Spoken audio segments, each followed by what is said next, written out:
কয়েকদিন ধরে বাংলাদেশ ভারত সীমান্তে বিজিবি বিএসএফ উত্তেজনা চলছে। সীমান্ত রক্ষার্থে যদি বাংলাদেশি সেনা মারা যান তাহলে তারা বিশেষ কোনো ফজিলত পাবেন কিনা? বাংলাদেশের 1 ইঞ্চি মাটিও আমরা ভারতের হতে দেব না। আমরা সব সময় প্রস্তুত আছি। আমরা বাংলাদেশের সার্বভৌমত্ব রক্ষাতে, বাংলাদেশের মানচিত্র রক্ষাতে আমরা সব সময় প্রস্তুত আছি। খুবই গুরুত্বপূর্ণ প্রশ্ন। যে কোনো মুসলিম প্রধান দেশের ভূখণ্ড, সেখানে মুসলমানরা বসবাস করেন, তাদের নিরাপত্তা এবং তাদের ইবাদত বন্দিগির নিরাপত্তা, ইসলামের নিরাপত্তা, মুসলমানদের নিরাপত্তা, এটিকে মাথায় রেখে কেউ যদি আল্লাহকে সন্তুষ্ট করবার জন্য মুসলিম প্রধান দেশের ভূখণ্ডকে পাহারাদারি করেন, তিনি সীমান্ত পাহারার কাজে নিয়োজিত থাকেন, তাহলে সেক্ষেত্রে এটি তার ইবাদত হিসাবে গণ্য হবে ইনশাআল্লাহ তাআলা। কিন্তু উদ্দেশ্য হতে হবে আল্লাহ সুবহানাহু ওয়া তাআলার সন্তুষ্টি। চাকরি করেও আল্লাহ সন্তুষ্টি আশা করা যায় যে আমি এই সেক্টরে চাকরি করছি একটি বিশেষ ফজিলত লাভের আশায়, আল্লাহ তাআলার সন্তুষ্টি লাভের আশায়, তাহলে সেই চাকুরিটিও আপনার নেকামল হিসেবে গণ্য হতে পারে।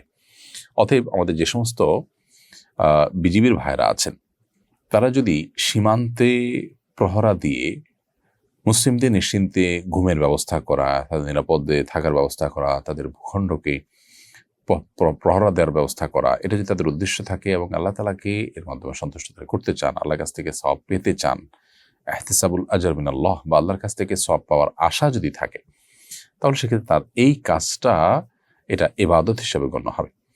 এবং ইবাদত হিসেবে গণ্য হওয়ার কারণে এর মাধ্যমে তিনি আল্লাহ সুবহানাহু ওয়া তাআলার কাছ থেকে আজর পাবেন। যেমন একটি হাদিস রয়েছে, নবী সাল্লাল্লাহু আলাইহি ওয়াসাল্লাম বলেছেন যে মুসলমানদের ভূখণ্ড এর নিরাপত্তা বা মুসলমানদের ভূখণ্ডের পাহারাদারি যদি কেউ করেন রাত জেগে, তাহলে সেটা দুনিয়া এবং দুনিয়ার মধ্যে যত কিছু আছে এর চাইতে উত্তম হবে। অন্য হাদিসে রয়েছে যে মাস জুড়ে রোজা রাখা এবং রাত জেগে ইবাদত করলে যে পরিমাণ সওয়াব পাওয়া যাবে, মুসলমানদের ভূখণ্ড পাহারাদারি করলে তার চেয়ে বেশি সওয়াব পাওয়া যাবে। এভাবে বিভিন্ন রকমের ফজিলতের কথা বর্ণিত হয়েছে যারা মুসলমানদের প্রহরার কাজে নিয়োজিত থাকেন তাদের জন্য।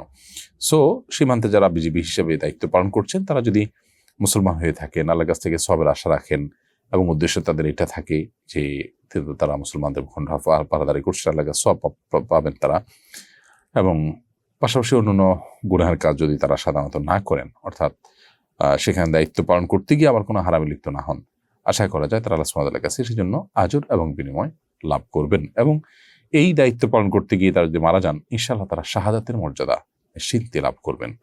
আল্লাহ তাআলা আমাদের বিজিবির ভাইদেরকে, আমাদের বর্ডারে যারা পাহারাদারি করছেন, আমাদের সীমান্ত যারা রক্ষা করার জন্য কাজ করছেন, আল্লাহ রাব্বুল আলামিন তাদেরকে হেফাজতে রাখুন, নিরাপদে রাখুন এবং তাদের ঈমান এবং আমলকেও আল্লাহ তাআলা সংরক্ষণ করার তৌফিক দান করুন।